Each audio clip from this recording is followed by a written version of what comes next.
ഈ മെക്സിക്കോന്ന് യുഎസിലേക്ക് വിസ ഇല്ലാണ്ട് പോകുന്നതിനെയാണ് ഈ ഡെങ്കി റൂട്ട് എന്ന് വിളിക്കുന്നത്. സോ ബേസിക്കലി നമ്മുടെ നാട്ടിൽ പഞ്ചാബികളും ഗുജറാത്തികളും പഞ്ചാബികൾക്ക് ഭയങ്കര ധൈര്യമാണ്. ഈ പഞ്ചാബികളും ഗുജറാത്തികളും വിസ ഫ്രീ ആയിട്ടുള്ള സൗത്ത് അമേരിക്കയിലെ ഒരു കൺട്രി ചൂസ് ചെയ്യും. For example let's say Ecuador. Okay, അതായത് ഇന്ത്യയിൽ നിന്ന് നമ്മൾ ഇക്വഡോറിൽ എത്തിപ്പെടാൻ വേണ്ടിയിട്ട് നമുക്ക് വേറെ സെപ്പറേറ്റ് വിസേന്റെ ആവശ്യമില്ല. നമ്മൾ അവിടെ എത്തിക്കഴിഞ്ഞാൽ വിസ ഓൺ അറൈവലാണ്. വിസ ഓൺ അറൈവൽ, അതായത് നമ്മൾ ഇന്ത്യയിൽ നിന്ന് നേപ്പാളിലൊക്കെ പോകുന്നതാണ്. ഇന്ത്യയിൽ നേപ്പാളിൽ പോകുന്ന പോലെ. പക്ഷെ ഇപ്പൊ കുറച്ച് സ്ട്രിക്റ്റ് ആയിട്ടുണ്ട്. പണ്ടൊക്കെ എന്ന് പറഞ്ഞാൽ ബ്രസീലിലേക്ക് വിസ ഓൺ അറൈവൽ ആയിരുന്നു, ഇക്വഡോറിലേക്ക് വിസ ഓൺ അറൈവൽ ആയിരുന്നു.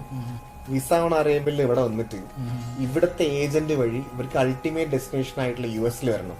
അപ്പൊ ആദ്യം ഇക്വഡോറിൽ വന്നിട്ട് അവര് കൊളംബിയ പോകും. കൊളംബിയ ബസ് വഴി പോവാം, അല്ലെങ്കിൽ നടന്നിട്ട് ബോർഡർ ക്രോസ് ചെയ്യാം. എന്നിട്ട് ഈ കൊളംബിയെന്ന് പിന്നെ ഏറ്റവും ഡേഞ്ചറസ് ആയിട്ടുള്ള ഒരു പ്രോസസ് ആണ്. ഈ കൊളംബിയെന്ന് പനാമ കിടക്കണമെങ്കിൽ ഒരു ഫോറസ്റ്റ് ഉണ്ട്, അത് ക്രോസ് ചെയ്ത് ഭയങ്കര ബുദ്ധിമുട്ടുള്ള കാര്യമാണ്. ഫോറസ്റ്റ് ക്രോസ് ചെയ്യാന്ന് വെച്ച് കഴിഞ്ഞാൽ നമ്മൾ ബൈ വാക്കിംഗ് ആണോ? അതെ, ബൈ വാക്കിംഗ്. ഈ ഏജൻസിന്റെ കൂടെ നമ്മൾ ഇങ്ങനെ പോവാ കാട്ടിക്കൂടെ. നമുക്ക് ഒരിക്കലും പ്രോപ്പർ ആയിട്ടുള്ള ബോർഡർ വഴി കയറാൻ പറ്റില്ല. പനാമയിൽ എത്തിക്കഴിഞ്ഞാൽ പിന്നെ നിക്കരാഗ്വന്ന് പിന്നെ ഹോണ്ടൂറാസ്, ഗോത്തമാല, മെക്സിക്കോ. മെക്സിക്കോന്ന് പിന്നെ പല ബോർഡറുകളുണ്ട്.